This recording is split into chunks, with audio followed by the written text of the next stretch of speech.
गाबोन 17 जानुवारि 2026 मायथाइ गाबोननि साना बर' माहारिनि थाखाय बर' हारिनि सुबुंफोरनि थाखाय बर' कसारी सुबुंफोरनि थाखाय मोनसे गोग्गाथाव सान जागोन। गाबोननि सानाव बर'नि मुंदांखा मोसानाय बागुरुम्बा डेन्स बा बागुरुम्बा मोसानाय बे बागुरुम्बा मोसानायखौ गासै बुहुमावनो नुनो मोनगोन। गासै बुहुमाव बे गाबोन स्प्रेड जागोन। मानोना बे बागुरुम्बा मोसानायाव जोंनि हादरनि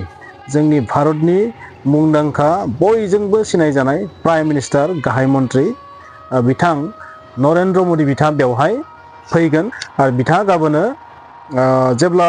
6 बाजिगोन बेलासिनि बा मोनाबिलिनि 6 बाजिगोन सारु साजाय स्टेडियाम खरु खाजाय स्टेडियामाव बिथाङा एटेन्ड थागोन आरो बे बागुरुम्बा मोसानायखौ बिथाङा उपभोग खालामगोन। बेवहाय बिथाङा बेखौ नायगोन आरो जोंनि हादरनि प्राइम मिनिस्टारा बे मोसानायाव एटेन्ड थानाया जोंनि बर' माहारिनि थाखाय जोंनि बर'नि जि मोसानाय बागुरुम्बा मोसानाय बेनि थाखाय मोनसे गोग्गाथाव सान। जे बुहुमाव बागुरुम्बा नामनि बायदि मोनसे डेन्स दङ मोसानाय दङ जोंनि नर्थ इस्ट इण्डियायाव बर' होननाय मोनसे माहारि दङ। बै माहारिनि मोनसे मुंदांखा मोसानाय बागुरुम्बा बे मोसानायखौ गासै बुहुमा मिथिसिगोन।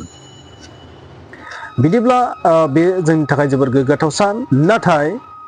बे तारिखआवनो डेट मिन्स 17 जानुवारि 2026 मायथाइयावनो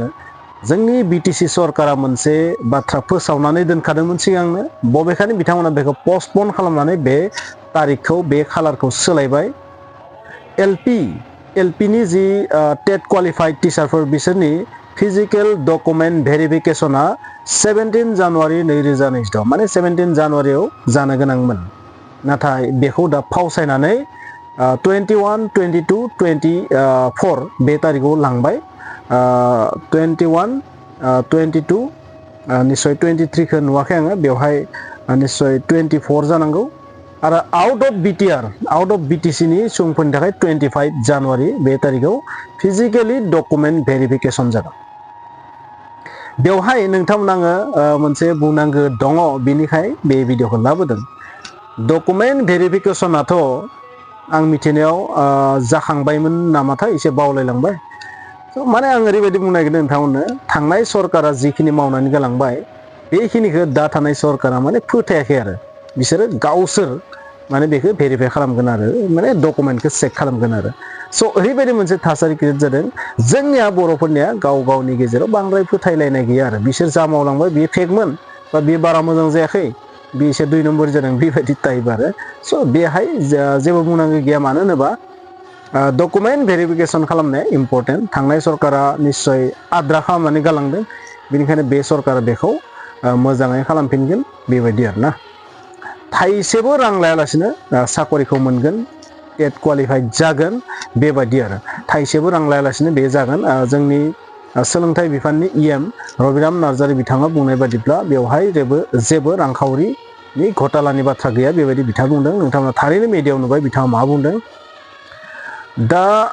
बेनो आरोना थांनाय सरकारा जा मावदों बेखौ फैनाय सरकारा माने गुरुत्त' होखाया आरो बिसोर गावनि स्टाइलाव मावखायो आरो बे बाथ्राफोरखौ जों नुबाय थादों आरो बे मा टाइम वेस्ट खालामनाय जादों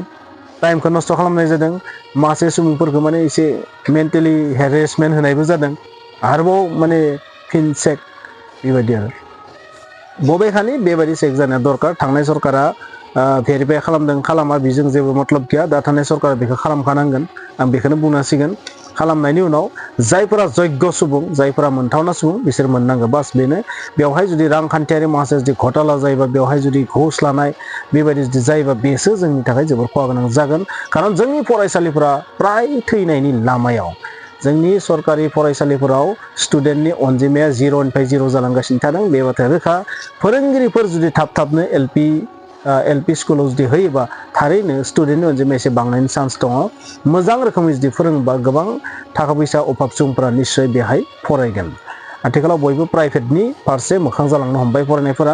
आरो एलपि स्कुलाव जुदि मोजां टिचार होयोबा थारैनो बै सरकारिनिफ्राय प्राइभेटाव थांनाया एसेबाबो ब्रेक नांगोन आरो खारन जुदि सरकारि स्कुलावनो जोबोर मोजां फोरोङोबा बै टेट क्वालिफाइड टिचारफोरा निश्चय मोजां फोरोंगोन आरो बेबायदि टिचार जुदि थोजासे एभेलेबल जुदि जायोबा थारैनो सरकारियावबो बयबो फरायगोन। गोबां मोनसे माने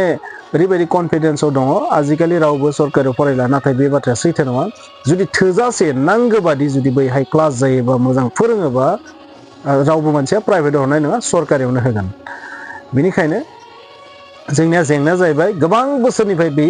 जि सोलोंथाइ जि सिस्टेम एलपि स्कुलनि सरकारि स्कुलनि बेयो टटेलि थारमाने कलेप्स जानानै दङ फोरोंगिरिनि अभाबजों लोगोसे सिस्टेमेटिक माखासे रोखोमनि बेहाय जेंना दङ जायनि थाखाय लासै बे भाइरासआ माने जाय उया जाय माने जाना फम्फा बानायदों आरो एलपि स्कुलखौ जायनि जाउनाव दिनै सरकारि एलपि स्कुलाव रावबो गथ'खौ एडमिसनखौनो होलिया बे जोबोर गिदिर जेंना बाखि जियानो जाया मानो बै तारिख जि फोसावदोंमोन बेखौ सम थानायावनो बिटिसि सरकारा फावसायबाय बेयो जोबोर मोजां जाबाय खारन गाबोननि साना 17 जानुवारि साना जोंनि थाखाय बर' माहारिनि थाखाय मोनसे जोबोर गिदिर गोग्गाथाव सान बागुरुम्बा जि मोसानाय बे बागुरुम्बा जि दोहौ बे दोहौआ गासै बुहुमावनो माने दोहौ जानानै जेन गोसारो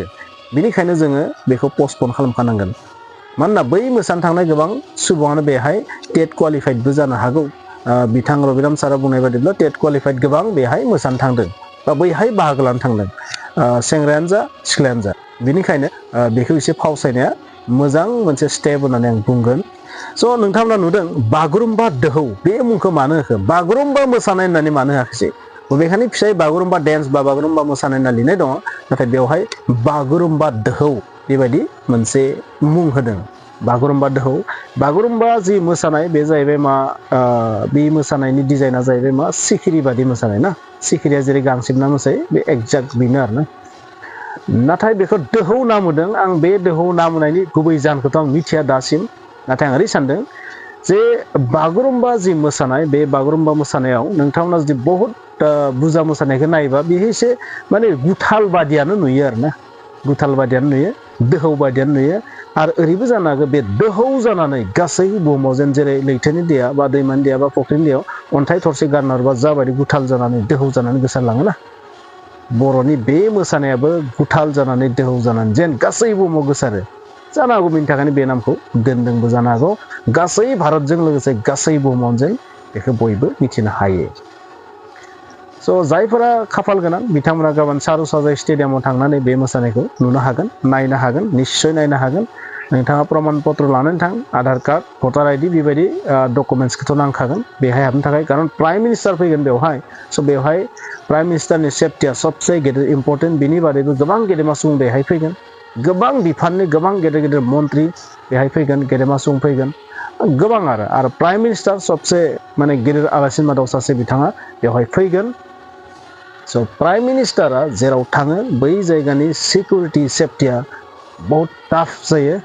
बेनिखायनो बेवहाय डकुमेन्ट भेरिफिकेसननि इम्पर्टेन्टआ बहुत जागोन नोंथांमोना डकुमेन्टस लायालासेनो आधार कार्ड भटार आइडि बायदिसिना बेबायदि जेसेबां सरकारि डकुमेन्टस दङ बैखौ नोंथाङा मोनसेबाबो लाङालासिनो बैहाय एन्ट्रि जानाया पसिबल जानाय नङा खमसे खम आधार कार्डखौथ' नांगोन स' बिदिब्ला सरकारा एलपि स्कुलनि जि टेट क्वालिफाइड टिचारफोरनि जि फिजिकेल डकुमेन्ट भेरिफिकेसन बेनि तारिखखौ फावसायबाय 21, 22, 24 बे जाबाय बिटिसिनि थाखाय आरो आउट अफ बिटिसि बा आउट अफ बिटिआरनि थाखाय 25 जानुवारि स' थेंक इउ बिदिब्ला